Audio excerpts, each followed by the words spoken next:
Muy buenos días familia, muchísimas bendiciones. Bienvenidos nuevamente a la Biblia en un año. Hoy le damos gracias al Señor por esta oportunidad, así que listos, busquen su Biblia, su cafecito, su mate, su té y vamos a comenzar en la Biblia en un año. Hoy estamos en el día 293 y vamos a estar leyendo Jeremías 35, todo el capítulo. Vamos a leer Jeremías 36 del 1 al 32. Primera de Timoteo 5 del 1 al 25, Salmos 89 del 14 al 37 y Proverbios 25 del 25 al 27. Y vamos a seguir hablando en esta mañana sobre Primera de Timoteo capítulo 5 y vamos a estar hablando lo que el apóstol Pablo le dice a Timoteo que debe de hacer con las viudas, con las personas en necesidad y con aquellos ancianos en eminencia que tienen alguna situación en la iglesia, a quién ayudar, a quién no ayudar, cuáles son las responsabilidades. Y dice así la Nueva Traducción Viviente: nunca le hables con esperanza a un hombre mayor, sino llámale la atención con respeto como lo harías con tu propio padre. Dirígete a los jóvenes como si les hablaras a sus propios hermanos y trata a las mujeres mayores como lo harías con tu madre. Y trata a las jóvenes como a tus propias hermanas con toda pureza. Atiende a toda viuda que no tenga a nadie quien la cuide.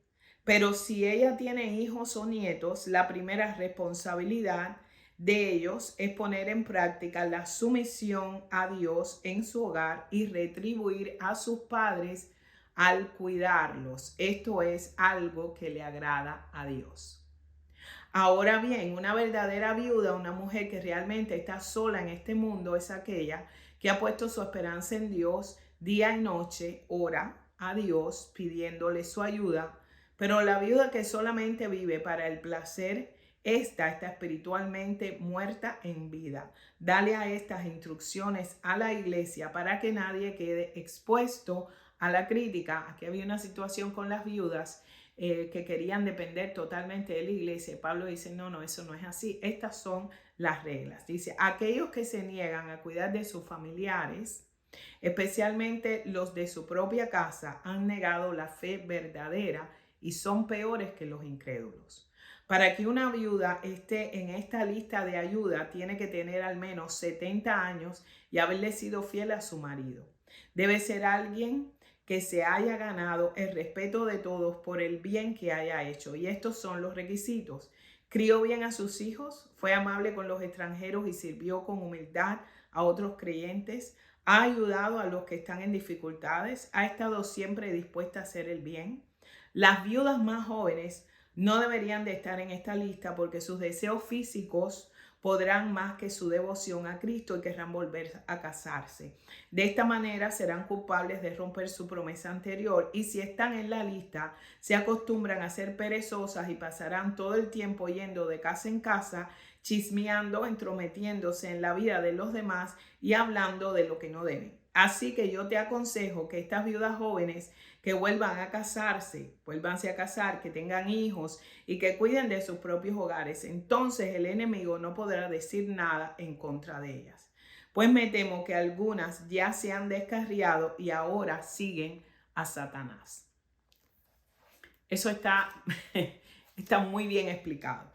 Y después dice, si una mujer creyente tiene parientes que son viudas, debe cuidar de ellas y no darle a la iglesia la responsabilidad. Entonces la iglesia podrá atender a las viudas que están realmente solas y necesitadas. Ahora aquí habla de los ancianos, de aquellas personas que enseñan, de aquellas personas que son ancianos en la iglesia, no mayores de edad, sino maduros en la palabra, que cumplen bien su función, deberían ser respetados y bien remunerados. En particular, los que trabajan con esmero, tanto en la predicación como en la enseñanza. Pues la escritura dice, no le pongas bozal al buey para impedirle que coma mientras trilla el grano. Y dice también que todo el que trabaja merece recibir su salario. Entonces, dice, no escuches ninguna acusación contra un anciano a menos que haya 2 o 3 testigos que lo confirmen. Los que están en pecado deberían ser reprendidos delante de toda la congregación, lo cual servirá de firme advertencia para los demás. Te ordeno solamente o solemnemente, en presencia de Dios y de Cristo Jesús y de los ángeles altísimos, que obedezcas estas instrucciones sin tomar partido ni mostrar ningún favoritismo por nadie. Nunca te apresures cuando tengas que nombrar a un líder de la iglesia. No participes en los pecados de los demás. Mantente puro. Esto es tremendo, esto es poderoso. Todos nosotros debemos de estudiar esto y volver a leerlo y a leerlo, porque esto nos aplica a todos nosotros. Entonces dice, número 23, no bebas agua solamente, porque Timoteo tenía un problema, una enfermedad en el estómago. Y en aquel tiempo el vino se utilizaba para curar este tipo de enfermedades, porque era un vino añejado de uvas, era diferente al vino que tú y yo tomamos hoy. Dice, deberías tomar un poco de vino por el bien de tu estómago, ya que te enfermas muy seguido. Y el versículo 24 dice, recuerda que los pecados de algunos individuos son evidentes y los llevan a un juicio inevitable, pero los pecados de otros se revelan después. De la misma manera, las buenas acciones de algunos son evidentes y las buenas acciones que se hacen en secreto algún día saldrán a la luz. Estas instrucciones las está dando Pablo al pueblo. Y yo creo que nosotros deberíamos, ¿verdad?, de estudiar esto para que nosotros sepamos cómo se corre la iglesia. Porque dentro de la iglesia hay un orden. Porque nosotros servimos a un Dios de orden. Jesucristo es un Dios de orden. Y la iglesia de Dios tiene que estar en orden. No somos perfectos, como dice Pablo aquí. Recuerda que los pecados de algunos individuos son evidentes, o sea, se pueden ver. Pero hay otros pecados que están ocultos, ¿verdad? Pero esos pecados de aquellos que están haciendo pecados y están ocultos van a tener un juicio inevitable. A veces vemos personas y decimos, ¿por qué estas personas están pasando estas cosas? Muchas veces es consecuencia de pecados ocultos que no se ven.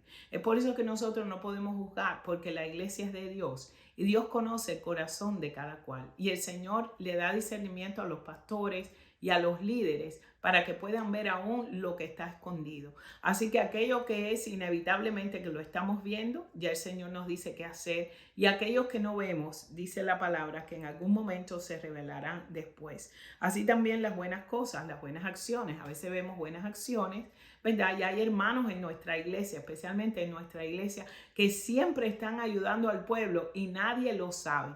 A veces ni siquiera nosotros los pastores sabemos, pero yo sé, y el pastor también, quiénes son. ¿Por qué? Porque son gente que dan siempre y siempre son los mismos.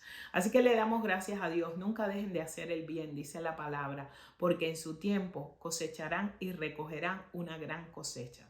El Señor me los bendiga y nos vemos mañana nuevamente. Espero estén aprendiendo todas estas cosas. Hasta luego.